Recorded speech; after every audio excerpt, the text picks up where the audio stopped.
Bismillah ar-Rahman ar-Rahim. Qul huwallahu ahad, Allahu samad, lam yalid, walam yulid, walam yakul lahu kufuwan ahad. Sadaqallahu al-Azim. Ladies and gentlemen, Assalamu alaikum and very good evening from Pakistan. My name is Mohammad Asfar Ehsan and I'm founder of Corporate Pakistan Group and Nutshell Conferences Group. On behalf of Karachi Electric, NEPRA and Nutshell Conferences, I am grateful to all the virtual participants from Pakistan and outside Pakistan attending our today's webinar on green energy, Pakistan's energy transition, the road ahead. Our today's speakers list is outstanding. We tried to engage the best practitioners on this topic. Chairman NEPRA, Mr. Tawseef Farooqi is with us today. Mr. Naveed Asghar, Member Finance, WAPDA is with us today. Ms. Naz Khan, she is the Chief Strategy Officer of K Electric.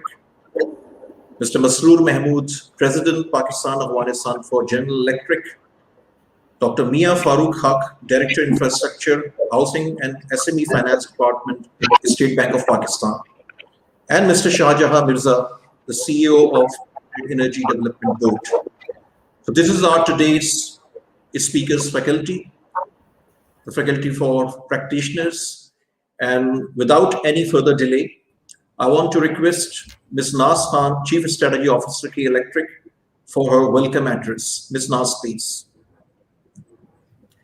Thank you, Asfar. And allow me to start today's monologue by thanking the members of our illustrious panel for taking out the time to be here with us today, and in advance for sharing their knowledge and valuable insights. I'm especially grateful to the Honorable during this webinar. As we all know that the federal government has set commendable renewable energy goals for the next decade. So over the course of this webinar, with this diverse but very relevant panel, we hope to cover the regulatory, policy, finance, and maybe some technical aspects that will play a central role in transitioning Pakistan towards a cleaner and greener energy future. I'm sure that there will be lots to discuss and debate, but if we are to achieve the federal government's vision for 2030, it is imperative that we create the platforms that will bring together stakeholders, catalyze the conversations, and cultivate a collaborative environment via which we can achieve the ambitious targets set out. This green energy dialogue today is a small step in that direction.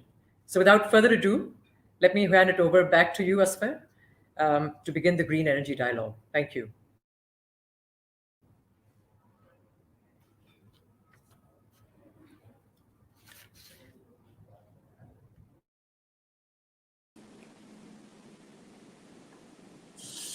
So thank you, Nas, and we will engage you again during the dialogue. And now I'm requesting one of the outstanding leader in the public sector doing commendable work as chairman of NEPRA, Mr. Tawseef Farooqi. Last year, we hosted one-on-one conversation with him from Corporate Pakistan Group, and he's very active on the social media and public media domain as well, sharing his thoughts on the topic. I'm requesting Mr. Tawseef Farooqi for his opening remarks and his thoughts on the subject. Mr. Tawseef Farooqi, please. Bismillah ar-Rahman ar-Rahim. Thank you very much, Asfar and Naz, for your opening comments. I welcome all the participants. And just to set the scene, let me just very quickly say a few words on NEPRA's role in taking the lead in what I say, turning Pakistan into green, like the flag we have. Pakistan's flag is green, predominantly green, and we have a huge potential of turning Pakistan's power industry green, and that's the motto I have. Today's topic is about energy transition, and I believe this transition is only possible if we transition our brains, our minds, and we become more receptive to the changes which are happening around us across the globe. Uh, as you probably all know that I was in Abu Dhabi for last 20 years, and I moved back and joined as chairman NEPRA on 5th of August 2019, and almost 1.5 years or even more. I'm striving to make Pakistan's power industry little modern and try to take it to the heights it truly deserves. We have huge challenges, and that's primarily because we are having a huge force of inertia and we are not modernizing ourselves. We have a classic example of telecom model whereby now you are having the latest equipment, the latest technology with probably the cheapest rates when we compare it with other parts of the world. Why can't we have pretty much the same level of comparativeness or modernization or technological, advancements in our industry? We all probably know the reasons, and the reasons I personally believe are more personal than anything else.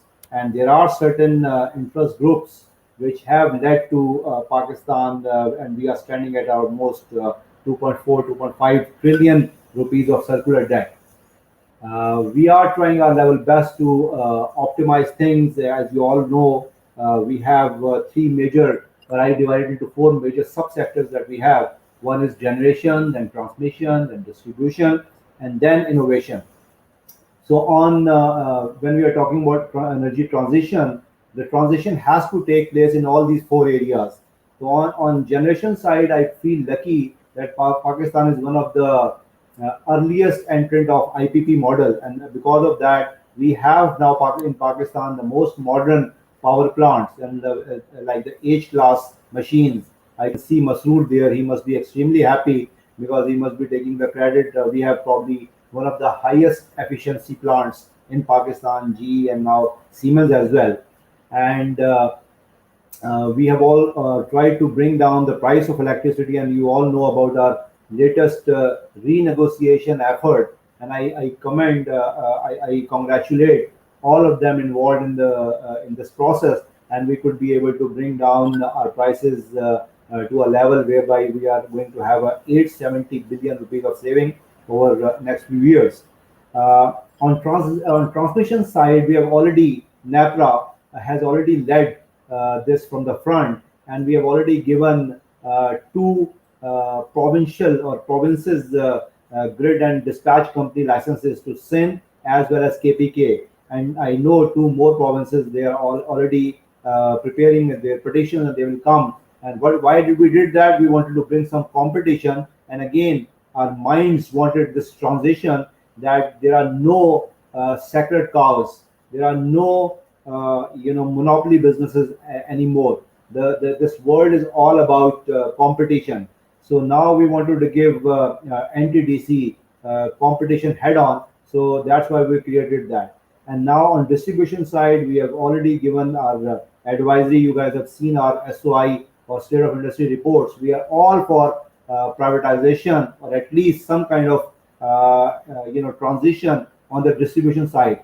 And as far as the fourth pillar is concerned, which is innovation, I'm all about my leadership is all about innovation, and I'm trying to make Pakistan as modern as any other developed country in the world. Those who are already in touch with me, Masroor keeps visiting me. They know my vision on this, and you would have probably heard me in few webinars as well. We have initiated few. We have taken few initiatives whereby I believe we are even more modern than let's say Middle East.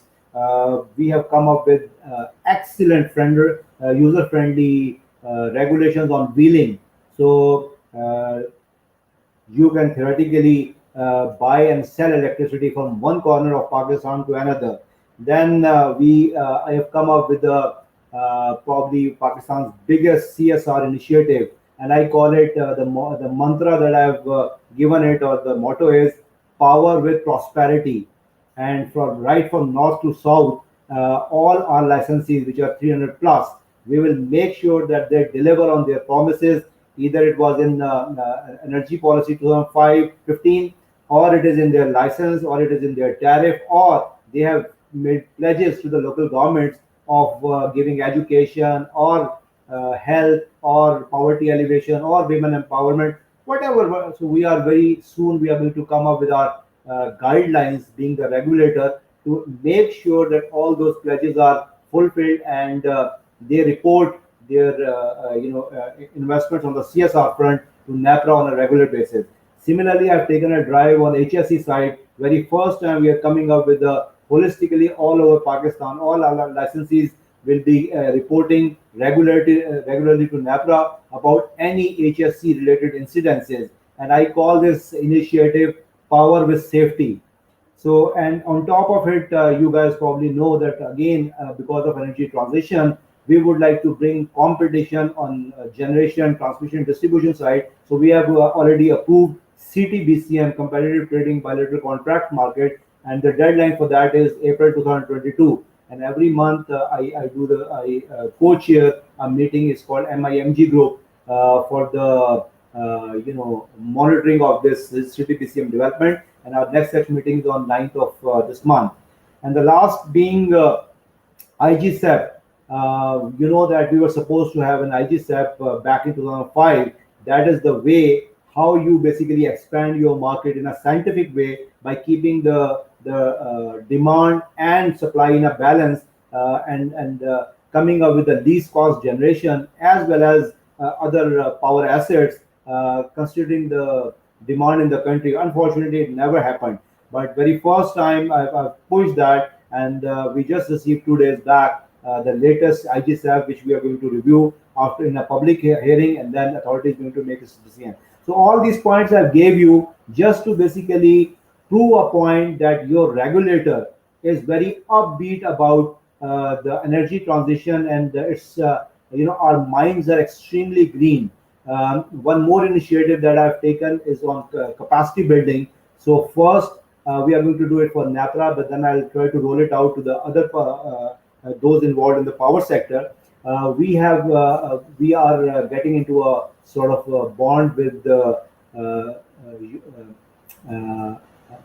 MIT and Florence School of Regulations, and they have tied up their hands and they are going to train NEPRA's professionals. And so basically what I want to do is this, as far as this energy transition is concerned, I would like to make sure that we make a transition in the mindset of the regulator as well, and I would like to try to give the teeth to this organization, so then when it bites, all our licenses feel that. This is not I'm trying to be difficult here or something, but this is how the regulators work all across the globe. And finally, I personally feel we have a huge potential of renewable energy projects. And when I met Prime Minister of Pakistan on a one-on-one meeting, it's very gracious of him. He invited me, and I gave him a tip that he would like to basically enhance the RE footprint of Pakistan from 3% currently to 30% in 10 years' time. And I suggested, and I also wrote to the Ministry of Power maybe about 8-9 months back, to include hydropower in RE as well, which is happening all over the globe. So I told this to Prime Minister Saab that if we do that, then instantly, with a stroke of pen, we are going to increase our RE footprint from 3% to 33%, because 30% is already hydro, which is already operational. And in next 10 years' time, we'll be able to jack up Pakistan's RE presence from 33% now, including hydro, to over 60%. And if we look at the latest IGSAP that we have received, if we include hydro into that, will easily be reaching almost 64%. And you would already probably know that a few months back we already got with our serious push, we could be able to get 5 projects, RE projects, see the daylight. And now we have already given, while there was no energy policy or RE policy in the country, NEPRA did its job, and we kept on pushing for the RE projects. So we have brought down the tariff from 17 cents now to 3.2 cents. So that's a monumental service, and we already have given the license as well as tariff for 12 of these such projects, and that is awaiting the notification from the government. So with this, I just try to set the scene so that all those who will come after me, they can just build on this. So I want to reassure all the participants of today. I believe you all belong to the same industry, that your regulator is constantly thinking about energy transitions, and our actions are going to be louder than our words. With this, I close my today's talk. Thank you very much. Thank you, Mr. Tausif Farooqi. And now, ladies and gentlemen, I want to reintroduce our panel. Mr. Naveed Asghar is the Member of Finance of WAPDA. He's with us today. Mr. Tausif Farooqi just shared his opening remarks and thought on the topic. He is the Chairman NEPRA. Mr. Masroor Mahmood, he's the President, Pakistan Afghanistan for General Electric. Ms. Nas Khan, she is the Chief Strategy Officer of K Electric. Dr. Mia Farooq Haq, he is the Director, Infrastructure, Housing and SME Finance for State Bank of Pakistan. And last but not the least, and a very important player in this industry, Mr. Shah Jahan Mirza, the Chief Executive Officer of Alternate Energy Development Board. So we are starting our discussion on today's topic, Pakistan's energy transition. And my first question to all the panelists is, and we will start with Mr. Shah Jahan Mirza, what has been done to achieve the vision set for energy transition, and how do you evaluate the current progress on Pakistan's energy transition? Mr. Shah Jahan Mirza, please, and I will request all the panelists after him to please share their views on this topic. Mr. Shah Jahan Mirza, please. Sir, आपकी आवाज नहीं आ रही है. Please, yes. My mic is on from here. Yes, so, yeah, we are listening to you. Yes. Okay. Thank you very much for providing me this opportunity. This is I would say great forum of professionals and practitioners to share the thoughts, and probably this is one of the most important topic of this time, that we want to look at what is the energy transition plan of Pakistan. In terms of your question, I think some of the facts you already know, some of the facts Mr. Tausif Farooqi has already put in front of you. But I'll take you through as AEDB, which is the one window facility for development facilitation of the RE projects in Pakistan. So far as you know, that there's 1924 megawatt, 1924 megawatt of RE power projects are in operation, which includes wind, solar, and bagasse power projects. So this makes around 5+% of the current capacity of the installed capacity of the country, and another 860 megawatt 16 power projects, they are under construction, which are likely to be commissioned by end of this year and early next year. So this will certainly increase the percentage from 5% to above. And as Farooqi Sahab has said, if we include the hydro in it, which is generally accepted principle all over the world, that hydro is a part of the renewable energy process. So this takes the total to around 2900. Sorry, this take the total to 29%. So that is around 29% we have the RE currently in the field. And in 2019. Government announced the renewable energy policy, which was finalized in 2020, and the policy has very ambitious target of achieving 20% of RE in the grid by 2025 and 30% by 2030, which is I would say a very ambitious target. So what AEDB is doing, the Cabinet Committee on Energy has made 3 categories of the project, as I told you earlier. Category 1 and 2 are already, most of them are under construction. Some of them in the process of tariff approval with the NEPRA. And in the category 3, what we have done so far, we're ready for the bidding. We have prepared the RFP request for proposal. We have prepared the security package, which has been approved by NEPRA. Both documents have been approved by NEPRA. And one thing I think which Farooqi Sahab also mentioned, that we have been lacking in terms of planning, that we don't have a scientific basis and very systematic basis of planning previously to take the generation planning forward. This time it is being done through the indicative generation expansion plan, which has been submitted to NEPRA. Once it is finalized, that will actually give us the quantum of energy and the capacity which we need to do through the RE till 2030. This will give us a year-wise quantum, and then we'll decide that how to implement it under various within the various province. So we are just waiting for the approval of the indicative generation expansion plan from NEPRA, and then we'll decide the quantum and we'll move forward with the bidding process. So in this policy, one other strong feature I think which is very favorable feature that we have so far not been as a country have not been able to do the competitive bid on the power projects in IPP mode. So in this policy, the main emphasis is on the competitive bidding process, and all these projects which now will be done, all of them will be done through the competitive bidding.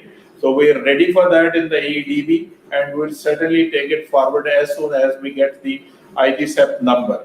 But there are challenges. I think we can cover it later on. But a lot of work is being done, and I would say the AEDB is ready to implement this competitive bidding process as soon as we get the number of quantum of the additional capacity we need to implement through the RE projects. Thank you. Thank you, Mr. Mirza. Now I request Mr. Naveed Asghar, Member Finance WAPDA, for his views.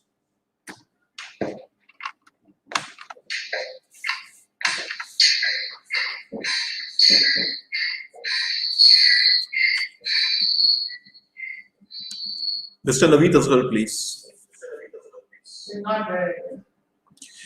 I think he's not here. Maybe his net is not working. So I'm requesting Dr. Mia Farooq Haq of the State Bank to please share your views on the question. Thank you, sir.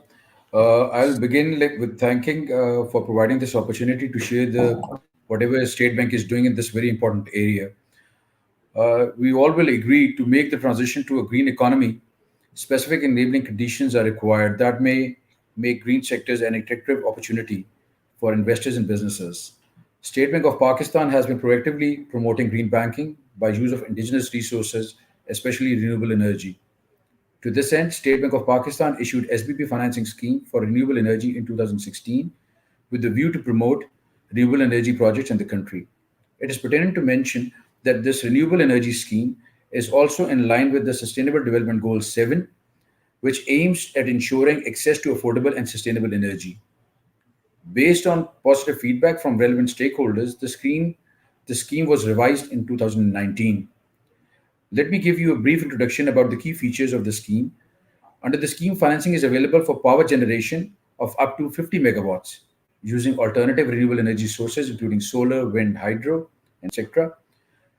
Under Category 1, financing of up to 6 billion is available for prospective sponsors that are desirous of setting up renewable energy projects for generating electricity for own use or selling to national grid or combination of both. Under Category 2, financing of up to rupees 400 million is available for borrowers, including domestic, agriculture, commercial, and industrial, who are desirous of installing renewable energy projects, solutions for generation of electricity for own use, or selling to distribution companies under NEPRA's net metering regulations. As I mentioned that the scheme was revised as a result of positive feedback in 2019, under Category 3, financing of up to rupees 2 billion is now available for vendors, suppliers, energy sale companies that is desirous of installing renewable energy projects, but these are limited to only solar and wind. We have seen great progress in the number of projects that have availed financing through this scheme. As of February 2021, over 500 projects with total capacity of approximately 850 megawatts have secured financing under the scheme. The total outstanding in the renewable energy scheme as of February 21 is 36 billion. So we continue to partner with banks to promote this scheme under all these three categories, and we have been receiving quite a lot of interest. And right now it's 36 billion, but as far as the pipeline is concerned, it's almost double or triple of this amount. Thank you.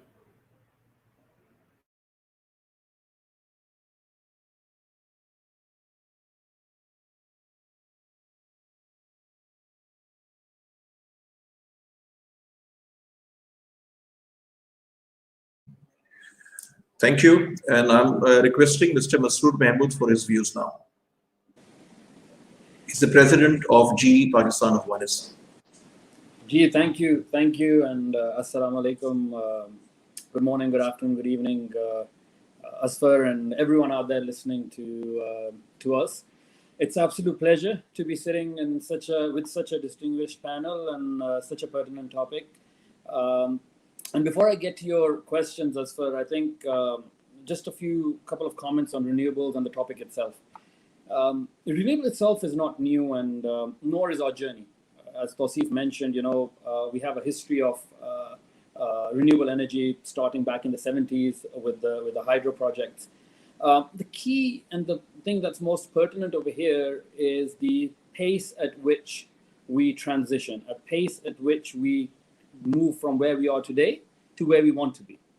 So for me, when we talk about this topic in this conversation, or any conversation for that matter around renewable energy, we need to view it from the ambit of looking to solve the energy trilemma. I mean, it's for me, it's three things, right? One is sustainability.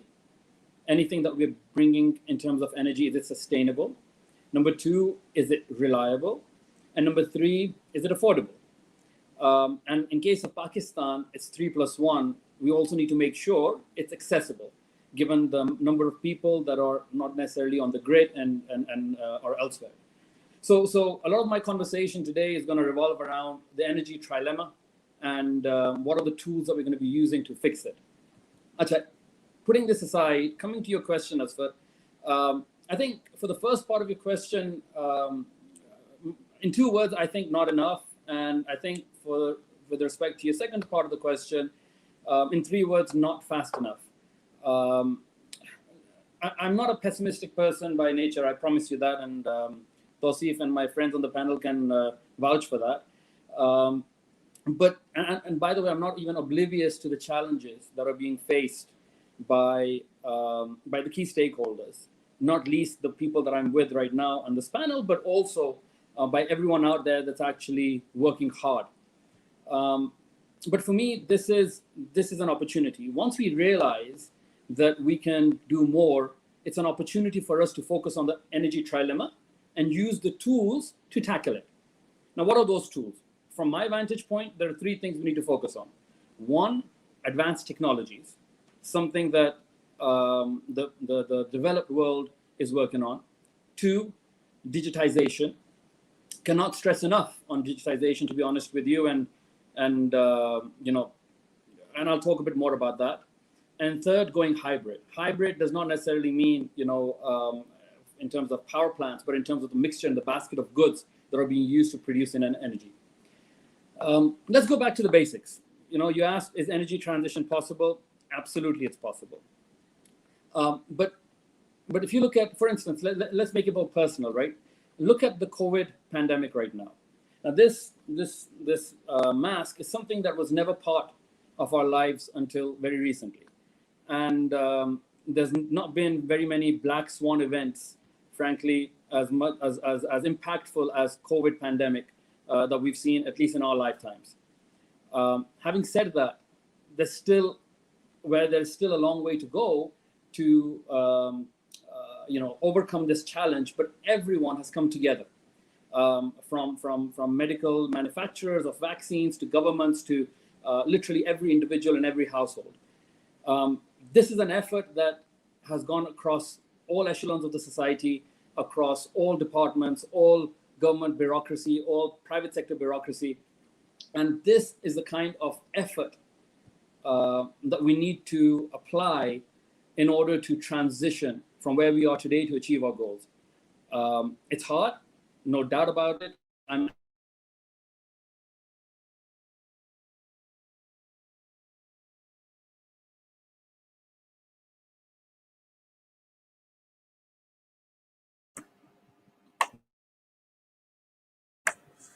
I think Masroor is disconnected. My request to Ms. Nas Khan to please share her views on the subject, and we will continue Masroor's view when he will be reconnected again. Ms. Nas Thank you, Khan, Asghar. please. So, thank you. So I think, as the other panel members have also said, a lot is being done, but maybe not enough. In our own area, when we talk about KE, we're moving forward in this direction as well. When we look today and we look at our own supply mix, we are looking at about 7 to 8% on the renewable front, but that's clearly not enough. And so today we have, about 250 megawatts that is available to us through solar and wind. But what we are looking at is over the next 4 to 5 years, we will be adding on another 350 megawatts. And, so intent is to take it up to about 10% and beyond. In terms of our mix. So this is how we are moving, towards the renewable side. And I'm also going to take this opportunity, actually, when we talk about taking it to 10%, when we go beyond that as well, I think there will be a need to actually review the transmission and the grids and the network as well, because there will be challenges on that count. And since we have a very esteemed panel here that can probably comment on that, so while we will review that internally at KE as well, when you want to move to higher percentages, I'd love to hear other panel members' views on that at some point in time. In addition, when we look at it by the policies that the government has taken, the regulator has taken, when you look at from a DISCO perspective, when we see net metering and how the uptake on that side it's been quite tremendous. So when we see 2018 and the number of applications that we used to get in an entire year, now when we look at KE and its service territory, we are getting the same number of applications that we got in the entire year in 2018. We are now getting them in 2 to 3 weeks. That's the kind of uptake. And that tells you that the policies that have been enacted have been very favorable on that count. And so that really is kudos to the people on this forum and others. One other major contributory factor there is also the green financing that the central bank has provided. So I think when you create and you work together and you create this enabling environment, it really helps the transition well. And I hope we can see that further in the future. Thank you, Nas. And now I'm requesting Chairman NEPRA, Mr. Tawseef Farooqui, for his remarks on this subject. First of all, I'm a born optimistic guy. I am never pessimistic. So I would rather say that I would see it totally differently. I would rather say that Pakistan, like in business world, we have this terminology called early entrant advantage. We are having a late entrant advantage by entering here.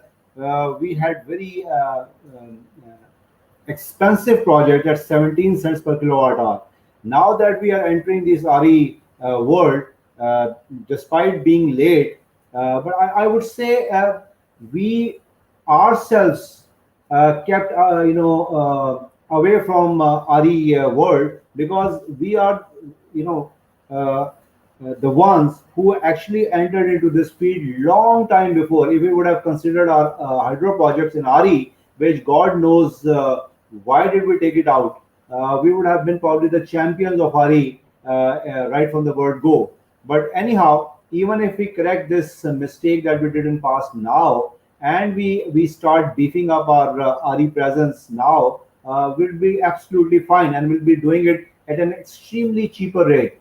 And I'm not trying to criticize anybody, but let me just give due credit to NEPRA authority and my predecessor especially, that that when it was pitch dark all over, they were the only beacon of light, and they were the only ones trying to spread some illumination, because we face so much resistance from now very champions of the REs while trying to even come up with the net metering, which is basically self-generation at a very, very small scale. We are facing huge problem as we speak on the wheeling as well. I mean, our friends from the discos, they have gone to the courts against our decision, whereby we are trying to promote REs and especially hydro projects, whereby they can do the buy and sell. So all these modern initiatives we are trying to come up with, we are facing huge resistance. But we are like one man army. Everybody is trying to go towards south. We are leading towards north. That's where the destination is. That's where we have to go, and we are marching slowly and but very firmly towards that direction, despite all odds. And we have revolutionized the way things have been happening in Pakistan on the RE front, and will continue marching in the right direction. I've already mentioned net metering. I've already mentioned wheeling. I've already mentioned our initiative of hydro, adding hydro in the renewables. We are also working very aggressively on the microgrids. This is, as we speak, 30% of my fellow Pakistanis, brothers, sisters, they are without electricity. So my biggest challenge that I have given to myself, there are two biggest challenges that I believe I have. One is being a regulator. I would like to deregulate this market as much as possible. This is a goal that nobody has given to me. I've set this goal for myself. The second is I would like to, service those Pakistanis which after 73 years of having Pakistan as their country, they couldn't have electricity. So how can we do that? Previously, it was probably thought that it's commercially unviable to reach them because, like in our far-flung areas of Pakistan, there are few houses after many kilometers. It was commercially unviable to provide transmission lines or distribution systems to them. But now, with the advent of RE and with the most modern distributed energy and microgrids, it is very much possible. So now I've started working as again under the CSR initiative with many potential investors to start servicing those and bring them. We are in the modern areas of Pakistan. We are talking about energy transition, whereby those people who have not received electricity in the 73 years since making of Pakistan, they need transition in the sense that they need electricity, the very first kilowatt hour ever in their life. So we are working on that. Another very modern initiative we are working on is EVs, electric vehicles. We are in the advanced stage of finalizing our regulations. We are working with NEPRA. We are working with many other ABB and Siemens and many other interested parties, and we are trying to come up with. So NEPRA will have a very strong presence on that front as well, whereby we are going to give you the infrastructure, we are going to give you tariff, and very soon, inshallah, most of us will be driving, especially the participants, the electric vehicles, not only in the main cities, but in the far-flung areas of Pakistan. So this is our vision, and we are very aggressively working on that. Thank you. Thank you, Mr. Faruqi, and for your optimistic views. And I'm going to, for the second question now. Mr. Naveed Faruqi is on the motorway, and I think he will rejoin us soon. So in the meantime, we are starting with the second question, and this is all so for all the panelists. And I want to start again with Mr. Shahjahan Mirza. And question is, what are the challenges in transitioning and converting to a cleaner energy mix? So Mr. Shahjahan Mirza, please. And I want 2 to 3 minutes use maximum from each panelist. Thank you.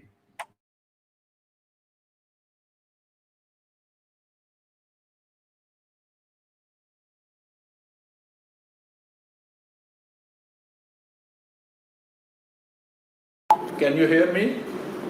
Yes, we are hearing you, Mr. Mirza. Okay. Just couple of points regarding your previous question. Mr. Faruqi has covered the net metering initiative. This is a great initiative, and response is unprecedented. So far, around 200 megawatt equivalent generation license has been issued by NEPRA. So in terms of energy transition, I think this is probably one of the most significant steps which NEPRA and the government and the ADB has taken jointly.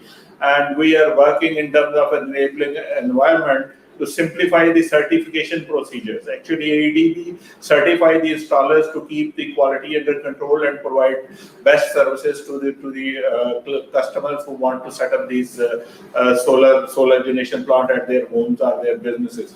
So that is, I think, is a great success. Similarly, Government of Pakistan, as Farooqi Sahab again has mentioned, Government of Pakistan has started an initiative and a feasibility is being done for converting the solar tube wells, around 14,000 tube well in the Balochistan, to the solar panels. So that is another initiative which is in the process. The third initiative, which is actually in the process to make the remote areas of Balochistan provide electricity, that is the concept of the mini grid or micro grid using the solar and wind technology. For that, feasibility is also being carried out, which will be completed soon. So these are all the enabling environment, and these are the steps which are being taken to make the energy green Pakistan in the next few years. Coming back to your second question, I think what we see in any transition, in any change, the fundamental thing is the mindset and the enabling environment. So these are two fundamental characters. So we are working together with NEPRA, with the Government of Pakistan, to change this mindset, because whenever we talk about a large induction of the RE into the national grid, so there is always a big question mark that whether our grid is capable and suitable to take the RE energy in a big way, in a big quantum.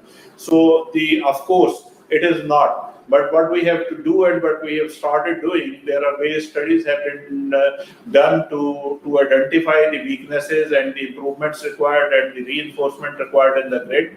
So the first step actually which is required, that is the reinforcement and the improvement of the grid. Then obviously the extension of the grid is also very important to the areas where actually the RE could be generated, particularly the wind corridors.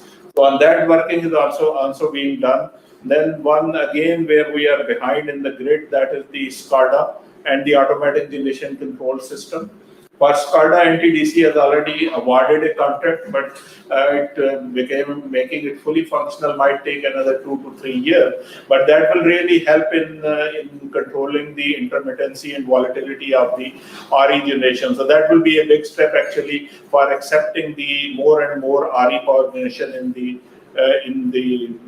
grid. The other areas, I think, where we are already working, that is doing the feasibility study of that, and we are also working to look into the feasibility of the hybrid projects in the RE, which means that on the same site will be generating power from the solar and the wind resources. That will actually help a lot in improving the plant factor and utilization of the infrastructure and resources on the transmission side also.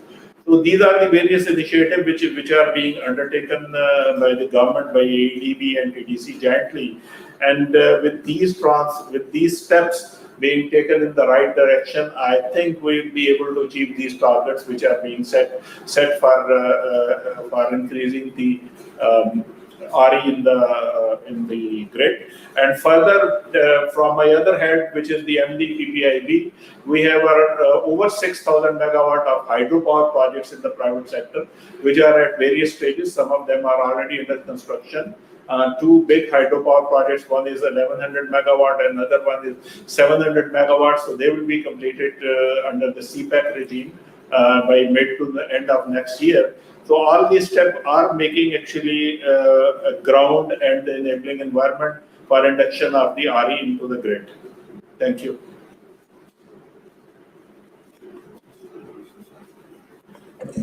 Thank you, Mr. Mirza. Now requesting Dr. Imran Farooq for his views. Thank you, Eswasa.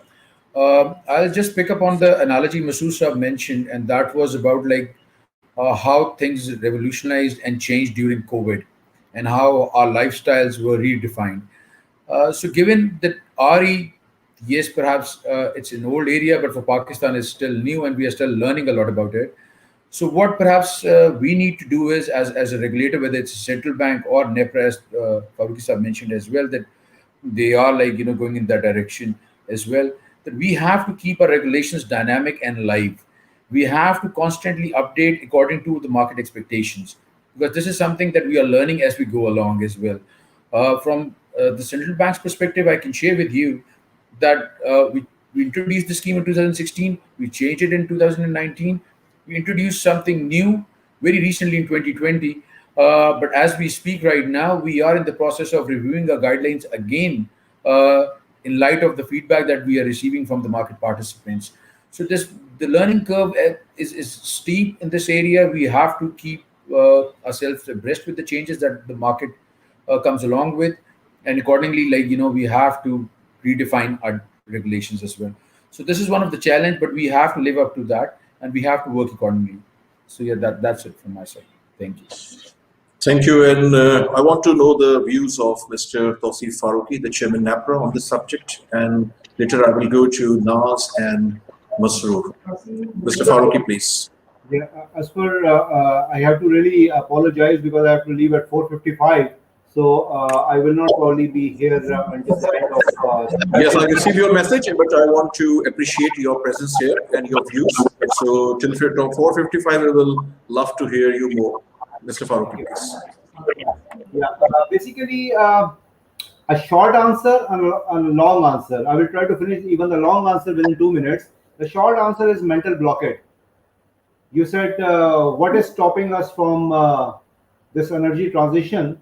I personally believe there is nothing on ground which is actually stopping us. The technology is there. We are probably spending a lot more in very expensive projects. So why the hell we are not going with the cheaper projects? I am being chairman NEPRA totally failed to understand in the last 1 year and few months I'm in the office. The practical issues that have been presented before me to make a convincing case that we can't add RE is because we have overcapacity. And since we have overcapacity, there's no room, at least for now or in the immediate future, to add RE projects. Just 4 or 5 days back, there was a hearing by which was on the. You guys probably know that last year we gave a industrial support package, and thereby we offered 50% discount to the SMEs, B1, B2, and B3 consumer, and 25% discount to the large scale consumer, which is. So what happened was that basically this is over and above the consumption that they had last year. So because of trying to sort of tickle with the very first interjection that we had, it has really spurred the economy, and we could be able to increase our units sold out by around 17-18%, and year-on-year growth. While everybody was projecting Pakistan will not probably be cross 1%, Pakistan has already crossed 4%, and the chances are we are going to end up crossing 4.5% growth this year, which is amidst COVID. And I assure you, you all guys who have belonged to power industry or energy sector, or our friends from State Bank who have been directly helping this sector grow, that this didn't happen, accidentally. Lot of great efforts have been put, and our sector, energy sector, has a little role to play as well, because the best thing is that we had the energy available, we had the power available to stand shoulder to shoulder, with the new initiatives, with this growth, large scale manufacturing, or even SMEs overperforming. So this, if we would have been in our past few years same situation, then it was simply not possible, because we were lacking electricity, where we had acute shortages by 4,000-5,000 megawatts. So where that excess energy has evaporated, because they brought and indicated that they would like to have load shedding. So I said no question of load shedding. So the point I'm trying to make is that by spurring the demand, or tinkering with that, we could be able to jack up the demand, as well as that resulted directly in the growth of the economy. And we have a huge potential or appetite to add RE projects as much as we can. So these are my views, and I think the only person that, as they say, stop you from growing is you yourself. So in this case, if we are not putting REs, then no one else is responsible, only we ourselves. Thank you.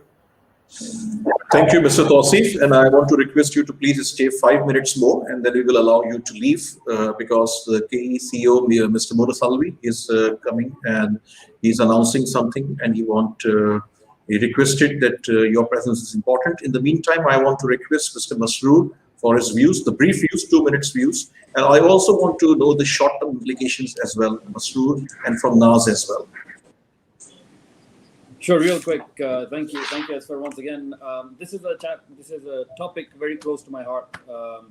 As Tausif and a number of other panelists on this call will testify, alternate renewable energy is something that I've been following very closely. I do understand the challenges that have been there to roll this out, and they're not any mean achievement in terms of what the stakeholders have managed to do so far. It's taken its due time, but alhamdulillah, we're moving towards the right direction.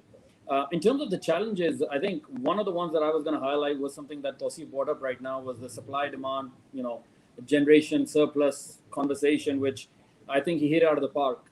Absolutely agreed, Tausif. With 1% GDP growth a couple of years ago, with estimated 4.5% GDP growth this year, with a growing population, we're targeting 8 to 9% GDP growth on a consistent basis, inshallah, to get to where we need to get to. We will find this energy, lack of energy, if we don't do things in a proactive manner. I think affordability is something that Mr. Saab was already touched about, so I won't talk about it. I think the last part is, there's a lot of focus on generation. I think as far as generation is concerned, the company that I work for, there's a lot of work that we've done on generation, and there's a lot of achievements over there. I think transmission and distribution, again, SCADA system, Mirza Saab, what you mentioned, and not only that, the digitization of the same. This is where I think we're going to find a bit of a challenge to upgrade, improve the bottlenecking, and actually this is going to be probably the biggest bottleneck that we have to grow renewable energy. So my 2 cents on this, Asfar, I'll pass it on to Naz. Thank you. And before Naz, I want to acknowledge Mr. Murus Alvi, the CEO of KE Electric. He's here, and he wants to announce something. And after this discussion, he will present the vote of thanks and the summary of the discussion. Murus, please, what you want to announce? I hope some good news. Murus is the most wanted person in Pakistan and one of the finest leaders I experienced in my 18 years profession. Mr. Murus Alvi, please. Please unmute yourself.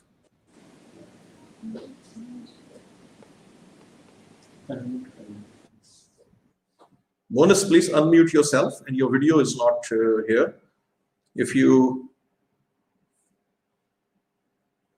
So in the meantime, I request Ms. Naz Khan for her brief views on the subject, 2 minutes, and then we will request Murus for his announcement. Sure. Thank you. I just want to actually pick up on a couple of points that Chairman Saab said. Actually, he raised some very interesting points. Chairman Saab mentioned the IGCEP. And, since it's just come out 2 days ago, so also had a cursory look at it, didn't get into any detail. And we were actually wondering, because the targets that were set for 30 by 30 seemed very aggressive when we were looking at wind and solar. And we saw that hydro had become a big component in here.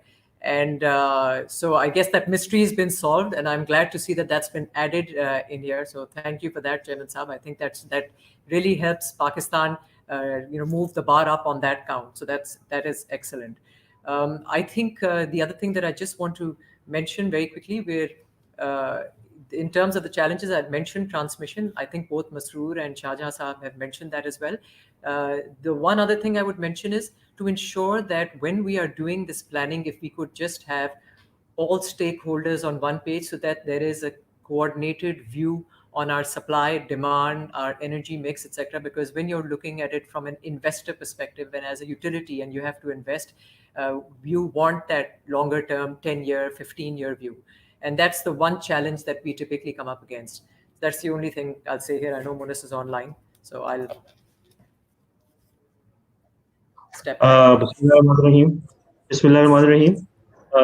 Thank you very much, everyone, for attending this webinar and enlightening all of us, especially the regulator Tausif Farooqi Saab, along with Shahjahan Mirza Saab, State Bank, Amniya Saab,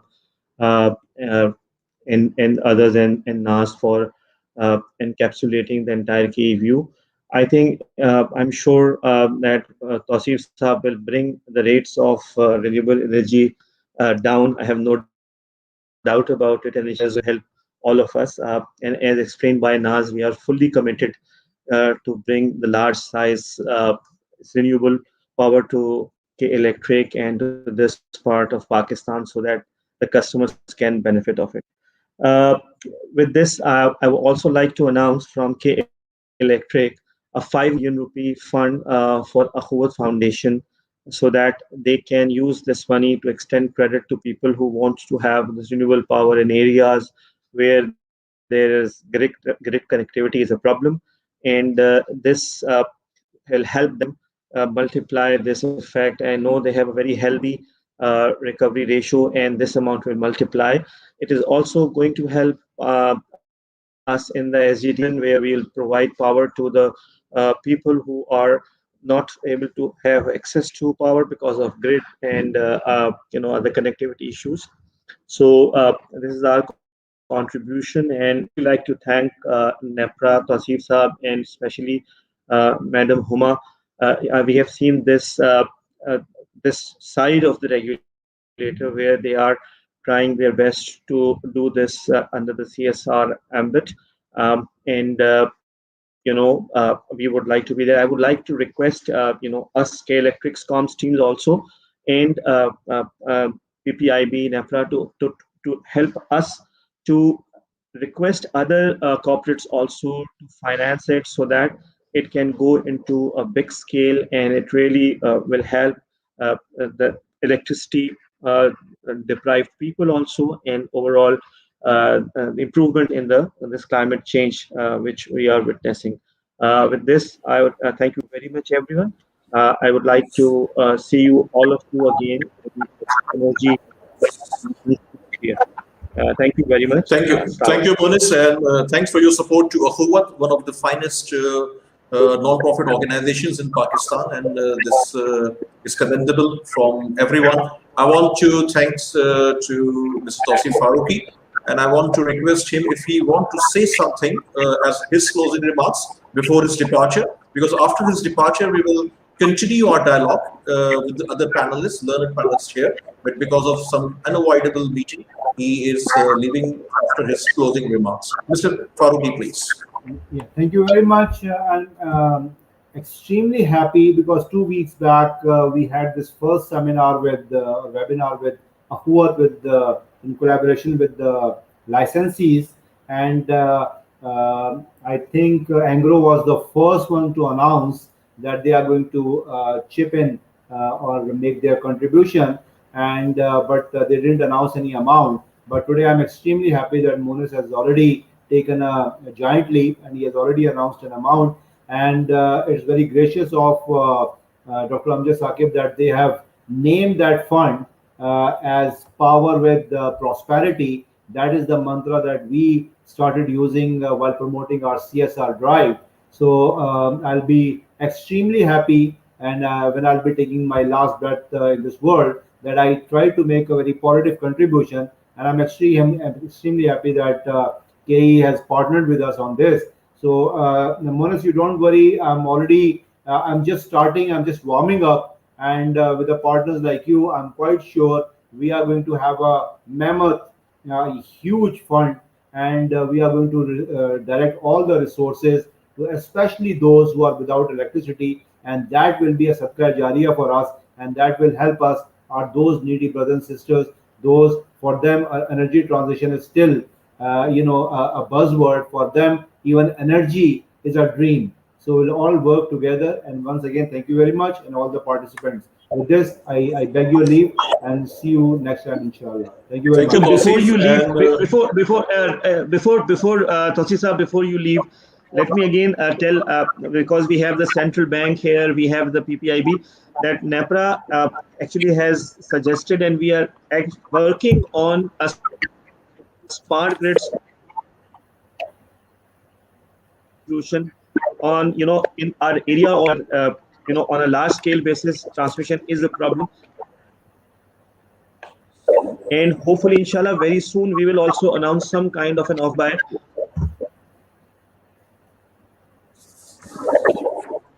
you can have these solar solutions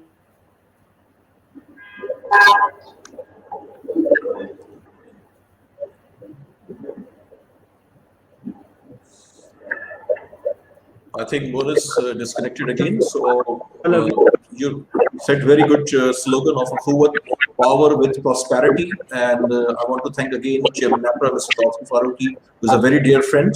And for him, I want to say that his current role is like power with vision. And with your vision, I hope that we will achieve good results, and this will be beneficial for all concerned. Thank you, Mr. Farooqi. And from here, I want to re-continue Nas from my last question. So please continue your thoughts on the subject and the short-term implications. And later we will ask further questions from our learned panelists. Nas, please. So sorry, I think I already mentioned some of the challenges, but let me also take this opportunity to also mention, as the chairman Sahib said, and there are other people here that have promoted this market, that as a utility also, we obviously want to move forward very progressively on this count. Masroor mentioned innovation, etc. So we have also at our end actually just launched a company and forayed into this area, into the distributed generation area, where we will be bringing out case solar, where we will be providing customized solar energy solutions to the public at large. And so we're very excited about that. It's a new initiative that we've taken, because what we've seen is that as energy prices have continued to move up, and solar energy solution prices have moved down significantly, there's such a gap that this as a solution has become a no-brainer. And whenever typically you look at the general public, most people see that with electricity prices going up, while people don't generally know that it's a uniform tariff policy, they feel that it's K Electric or any other disco that's actually raising electricity prices. But the fact is that you want to be able to provide those solutions to your customers as well. So either we can be a part of the solution, or we can continue to be a part of that perceived problem. So that's why we have also forayed into this and decided to enter the space as well. In addition, EVs were mentioned as well, and even EVs, we signed up with Shell. We hope to bring the first EV charging stations to Karachi within this summer. And there are 3 sites that we've identified for that. So inshallah, we will be doing that as well. So we hope to play our part, at least in moving towards this energy transition in whatever space we can play in. Thank you, Nas. And now my question to Mr. Shahjahan Mirza. What actions are being taken to decarbonize and move towards climate recovery? How would you propose the country move towards renewable? Your thoughts, please, Mr. Mirza.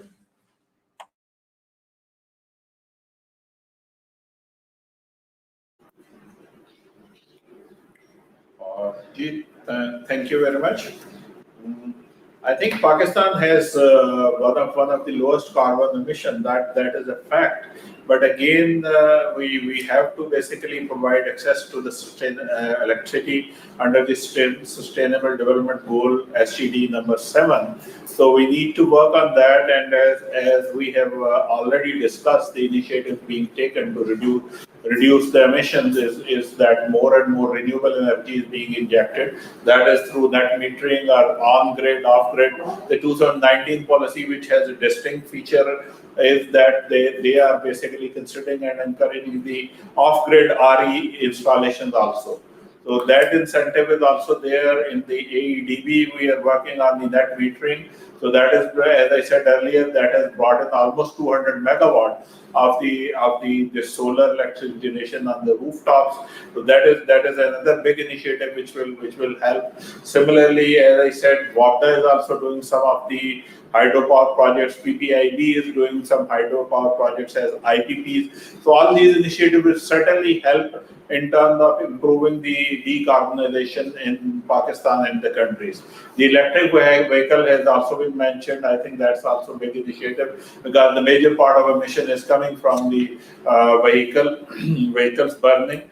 So all these steps will certainly help in terms of improving the decarbonization. I think one step where we are also lacking, that is probably the orientation and education of the general masses towards decarbonization, because every bit counts a lot. So if we can make these what we call the efficient home appliances on which NECA is working, and some of the uses of these burning instrument, the burners and all those used in the geysers in the home, I think that will help collectively. That will help a lot in decarbonization of the country and the environment. Thank you, Mr. Mirza. And my request to Dr. Mia Farooq Haq for his remarks on the subject. Mr. Haq, please. So from the central bank's perspective, what we have done is under our SME financing, which is a subsidized financing scheme that we offer, the brick lens, which is one of the key contributors into pollution, we are providing subsidized financing to these brick lens to transform themselves through zigzag technology. So that's one element that State Bank is doing as a central bank to contribute towards carbon reduction. Another thing is, as part of our green financing guidelines for the banks, we have introduced a component which is own impact reduction, to which banks have been directed to introduce policies which lead to their reduction of towards their contribution towards pollution. So these are two elements that the central bank is contributing towards. Thank you.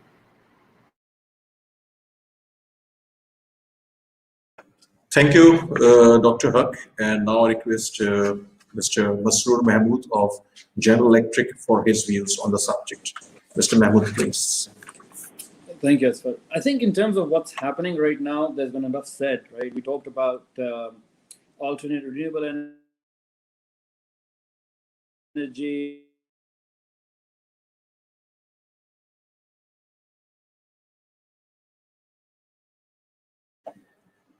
I think some problem in Masroor's connectivity again.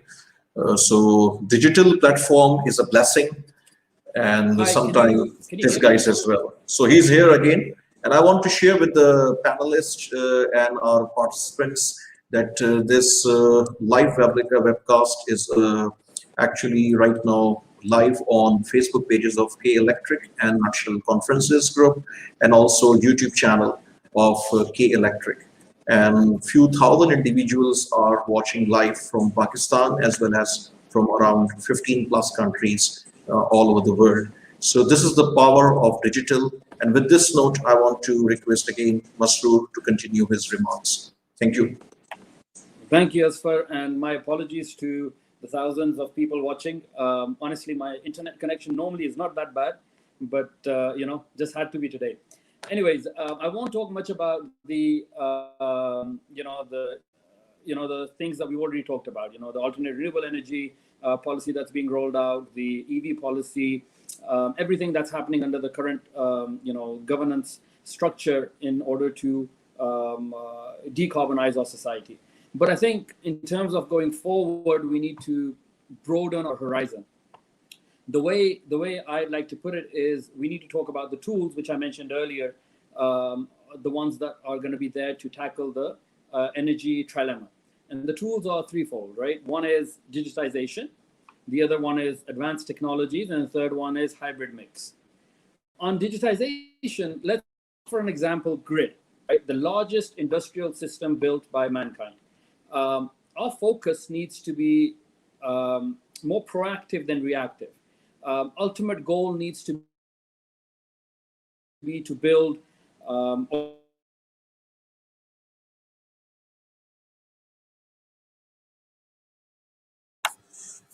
I think he disconnected again. So my request to Naz Khan. Naz is always available here, and please share your views.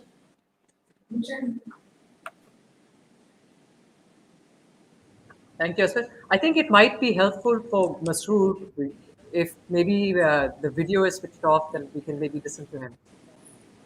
Yeah, I'll just give me 2 seconds. I'll just cover this now if you guys can still hear me. Sure. Can you hear me? Yes. Yes, voice is clear. Please continue, Masroor. Apologies. If I drop this time, then let it be my punishment, and then we move on to Naz. So finally, I'll move on to digitization. I'll move on to the other two important topics, advanced technologies. It's very easily said that introduce new technology from 63%, efficient turbines to say 70% eventually. But there can be other technologies that can be added to the existing infrastructure that we have. There's a whole new focus on moving to hydrogen within the world right now, from LNG, which eventually gets to the net zero journey. Obviously, in Pakistan, we don't have that ecosystem of hydrogen, but that's a food for thought. Another technology that's big right now is CCUS, carbon capture utilization and storage. This can be added to combined cycle plants that are not highly efficient, and we can use them to improve the efficiency of those power plants. So, advanced technology aside, finally on hybrid and mix, I strongly believe it's not going to be a one fuel source solution to get to our goals. It will be a mix. It will be a mix of LNG, mix of hydrogen sources, wind, hydro, anything that improves our current efficiency and current environment. With that in mind, I think this mix of the new calculations in the ARE policy by introducing hydro is absolutely in the right direction. We just need to do more and more of that. So in short, for this, that I ended up losing track of because of my internet connection. 3 things to look out for: digitization, advanced technologies, and hybrid and mix solutions going forward. Thank you, Masroor. And now my another question. This question is specifically towards Mr. Shahjahan Mirza, Naz, and Masroor, not for the State Bank. And my question is that there have been coordination issues in the past between the power sector stakeholders in terms of delays in grid provision and over planning. My question is that what measures are being taken to avert such situations in the future? Mr. Shahjahan Mirza, please.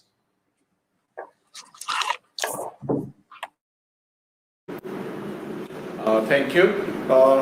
I think this coordination matter has been improved a lot, but that is still there. This is not only the power sector. I think this is our dilemma as a country, that we generally operate in our own pockets and in our own domain, and we are not really very proactive or outwards going to get the opinion of the others in term before implementing the decision. But in terms of your specific question regarding the grid, I think there are two aspects of it. One aspect is a genuine aspect, because when we were saying that the transmission line, since I am on the NTDC board also, so I know the other side of the story also. The NTDC maybe 10 years back, 8 years back was used to doing 1 or 2 or 3 projects in a year at a very layerly pace. So there was no compulsion, there were no pressures. But when in 2013, 14, 15, government started pushing the generation side, so the generation projects were relatively very simple. There was a boundary wall and they have to build the project within the boundary wall, and that's it. But for NTDC, the problem was that there was hundreds of kilometers of the transmission line. Right-of-way was a big issue. The internal HR capability of the NTDC was another issue, because they were not used to taking these challenges of doing 30, 40 projects at a time. So there were capacity issues within the NTDC. And the third issue which came up, which was really, I would say, unanticipated, that was that we were not actually getting the contractors to work on the projects. Whenever we start bidding, we find that there are 4, 5, 6 contractors, and they are bidding for each project, and ultimately we get into the situation where if they work on the one project, they don't have actually staff and the team to work on the second and the third projects, because all of them were working. So I think these were the issues which initially were faced, but now to quite an extent, those issues of the supply side are under control. And NTDC board has also been changed, so there is a new board also. So we are working very hard, and things are gradually improving. We have seen the two blackouts in the last couple of years, but I think probably some of you might not be aware that a couple of days back there was another situation when there was a windstorm in Sindh, which actually where few towers were collapsed on the main transmission line, but the NTDC and the team were able to avert the blackout like it was happened previously. So system is getting improved, but the coordination is still need to be done. And to this extent, what I think Masoor has been pressing again and again, that is the digitization, advancement of technology and automation, which we have not been able to do in most of the public sector institutions. So that is the dilemma here we are facing. But still, we are coordinating what has made somewhat difficult things. I think it's a bit of a controversial subject. But when we issue an LOI or a letter of support to an IPP in PPIB or in AEDB at federal government level, we always have the NTDC and the power purchaser CPP on board. We get upfront consent from them so that they know that this project is coming up, then they have to provide the infrastructure for the evacuation, and power purchaser know that they have to sign the agreement and whatever they need to do. But there are many projects for which the LOIs have been issued by the provinces, which are not on the radar of the NTDC and the other institutions which have to provide the evacuation facility. So we are trying to improve on that also. The new RE policy has a very specific mechanism of steering committee under the AEDB board, which will have a coordination with the provinces and other stakeholders.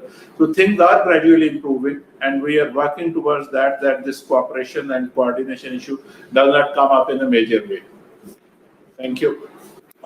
Thank you, Mr. Shah Jahan Mirza, for your insights and your thoughts. And I will request my friend, Ms. Naz Khan of the Electric, for her views. Ms. Naz Khan, please.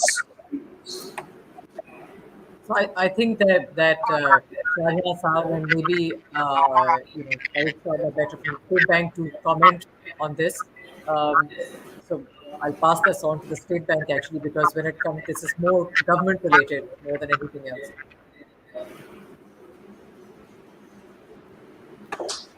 Any thoughts from Mr. Mia Farooq? Yes, please. Thank you, Naz and Aswar Sahab.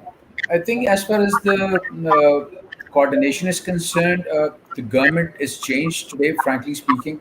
We work very closely with the Alternative Energy Board as well. Our renewable energy scheme was introduced in consultation with the AEDB. And whenever we want to bring any change, we have a consultative process. So things are changing, and they're changing in a positive way.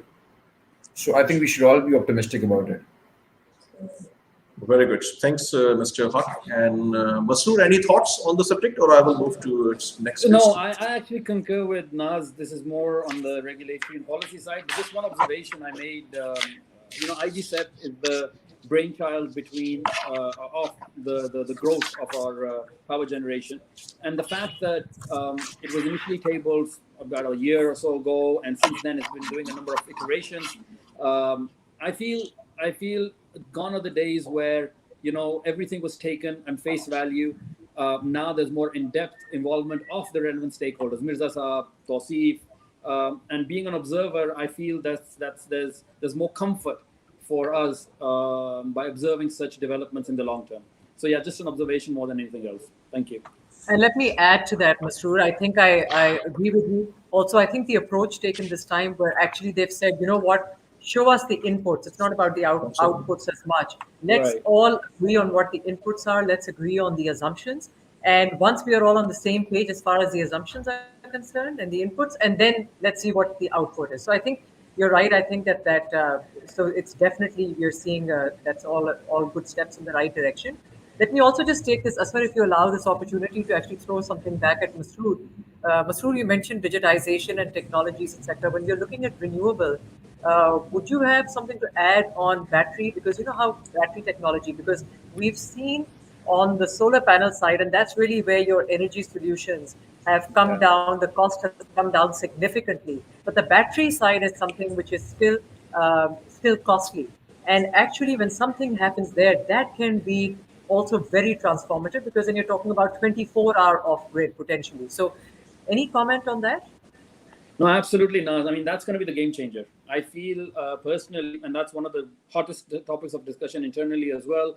Whenever we talk to our global research team or engineering team, there are a number of developments on that technology, and I'm not well versed on the technology front, but I can tell you there's a lot of momentum behind that, a lot of money being thrown behind it. Obviously, the likes of Tesla and the rest are doing what they can, but even independent entities that are working towards battery. As a matter of fact, we have a battery gas turbine hybrid. I never thought in my life I'd hear that. That's something that's been operational now in California, if I'm not mistaken. So yes, you're absolutely right. Do we have the solution today? I'm not the right person to actually answer that, but I'm sure if there was, I'd be able to comment on it. But we are going towards that, and that is the future game changer now. Thank you, Masood. And now my last question to all the panelists about EV. And question is, what is being done to incentivize decarbonizing transport and transitioning to EV? How are we cultivating the right environment for such a transition? This is first part. And the second part of my last question is, do the current policies and business environment allow for investments in EV? And again, I want to start with Mr. Shahjahan Mirza.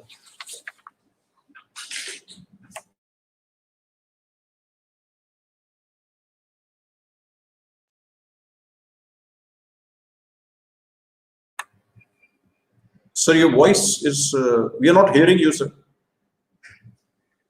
No, is it? Yes. It okay? Yes, it is okay. Thank you.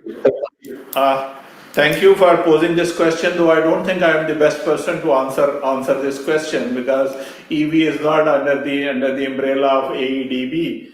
But still, I think what government has done, that is bringing fruits.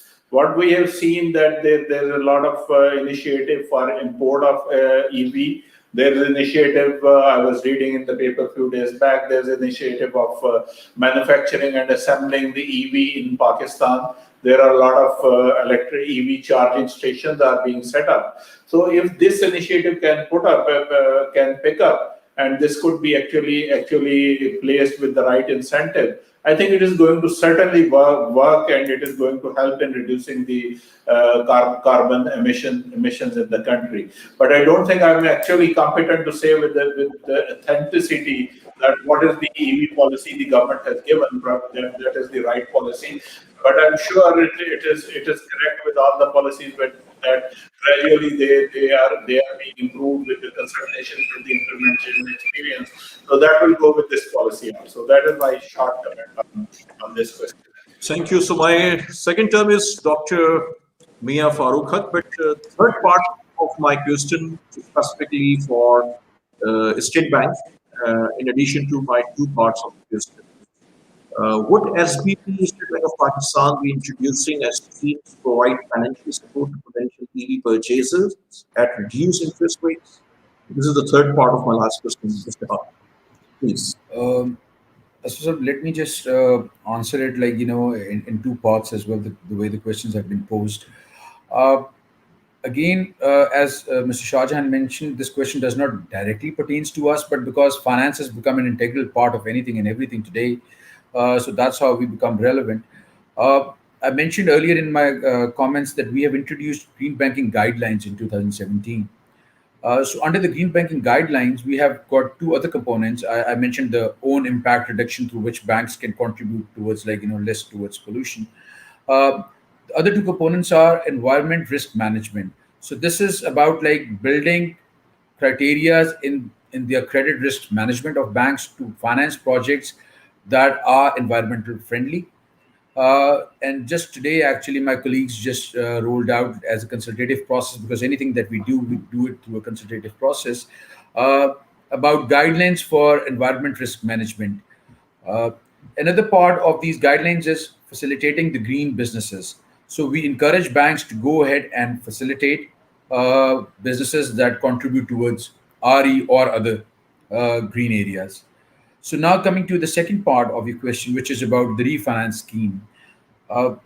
We would like to do that, but we have a limited envelope, and we have to prioritize, and this is a priority area. We would consider that. what through this forum, what the message perhaps that can be shared with the relevant authorities is that the government of Pakistan can take a lead in it, and we have been working in collaboration. You asked, and rather like Nas directed that question towards me about collaboration between the regulators. So we have been working very closely with the Ministry of Finance, with Ministry of Commerce, and other ministries. So what we do is, in collaboration with the government comes up with a budgetary allocation, and we being one of the implementing agencies on part of the government then help the government, because we have experience of structuring refinance schemes.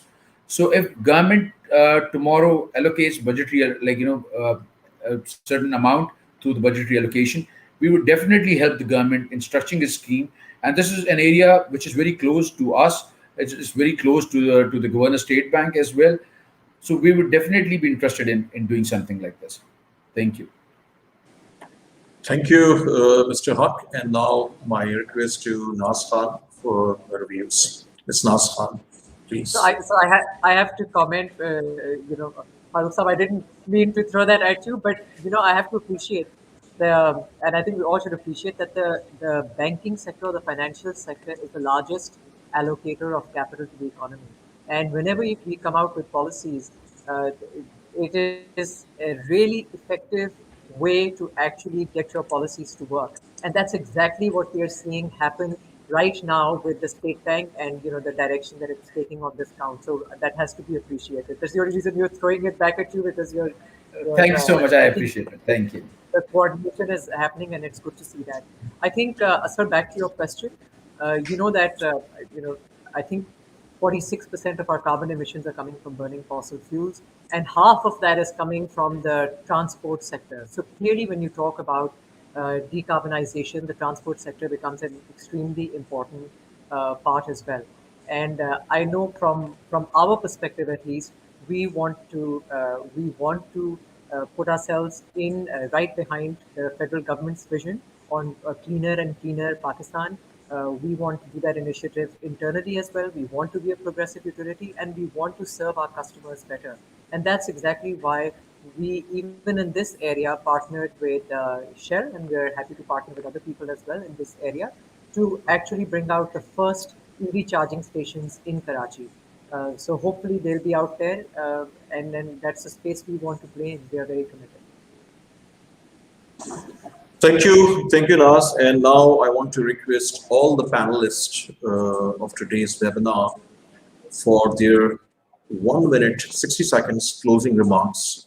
I will start again with Mr. Shahjahan Mirza.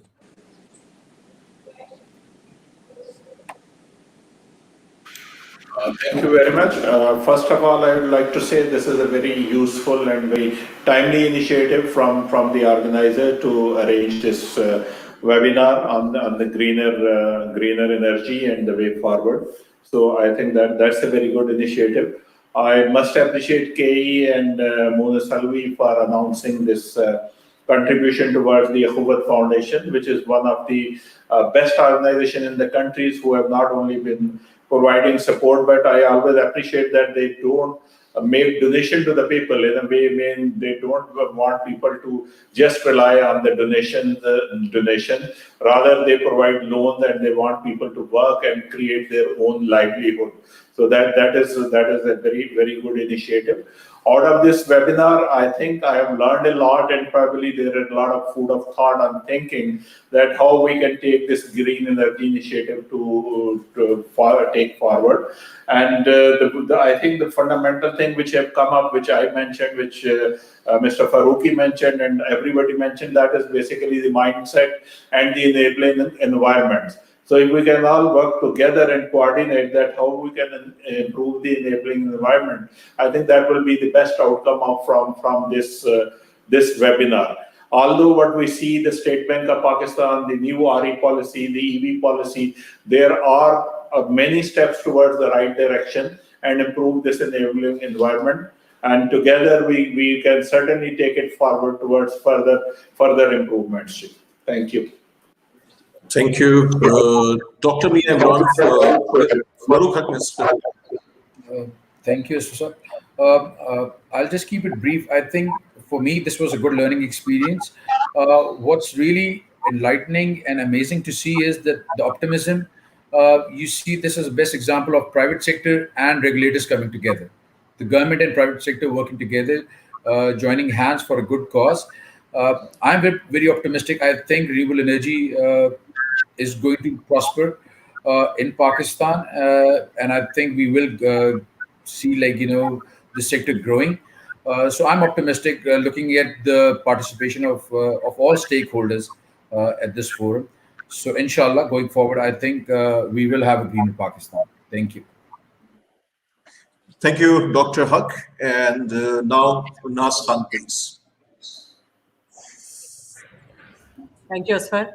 I'm very thankful to all the members that have been on the panel as well. I think everyone has contributed significantly. I think for me, in terms of closing, one big area has been the new IG step that's come out and the focus on hydel. Not only just adding it in renewables, but actually the focus on that side, because what that means is it's not just going to be the government, but it's also going to be private sector involvement. And I think that's the way to take things forward, because as you know, when you talk about sustainability, it's not just the power side, there's so many other things associated with the water. And I think that is a very exciting part of it. I think Pakistan is actually placing itself well now, as it signed on to the Paris Agreement as well. So we've placed ourselves well. The Prime Minister's vision on the cleaner and greener Pakistan, the country seems to be aligning behind that. And all of us certainly will be moving towards doing our part in that. And that's very exciting. Thank you. Thank you, Nas. And last but not the least, my friend Masroor. And I hope without this connecting here again, he will complete his view in one group for 60 seconds. Masroor, please. Thank you, Asfar. I know this is going to stick with me against you for the rest of your life, but okay. Just really quick. For me, I think, first of all, thank you, Nutshell Forum. Thank you, Nas and the team, K Electric, and then obviously NEPRA for inviting me along with such a distinguished panel. For me, the biggest takeaway is that if we have this kind of coordination, like Farooq mentioned, across the board between public and private sector, all of us, per my earlier comment, working towards one goal, I only see a vibrant, thriving and a lively economy, inshallah, in Pakistan and Karachi for that matter, being powered by renewable energy. That's my take, inshallah. And then I feel we have a long way to go, but the destination isn't too far if we all partner together.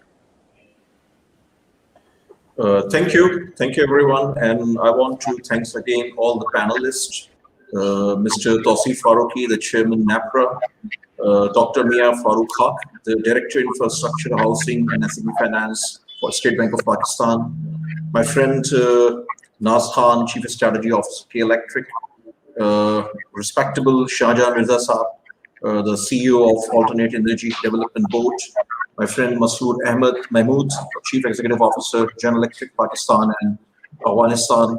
And with this note, we want to close today's session. I want to share with all of you, all the participants, that from Corporate Pakistan Group, we are already hosting several national dialogues, several international engagements of global leaders since last 1 year.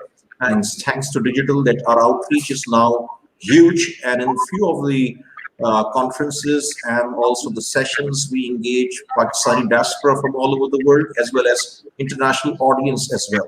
So energy is an important subject, multiple dimensions. And from Corporate Pakistan Group, I want to say that we will continue the series of this dialogue. We are planning Pakistan policy dialogues on different issues, including foreign policy, economy, energy, health, education, and climate change.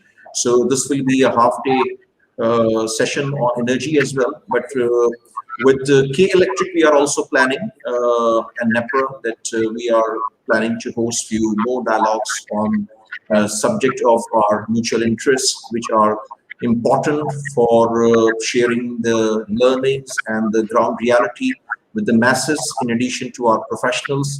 And I'm again grateful to K Electric, NEPRA, and Corporate Pakistan Group for their support and collaboration. And with this note, I'm adjourning this meeting. Thank you again. Pakistan Zindabad. Thank Thank you. you. Thank you.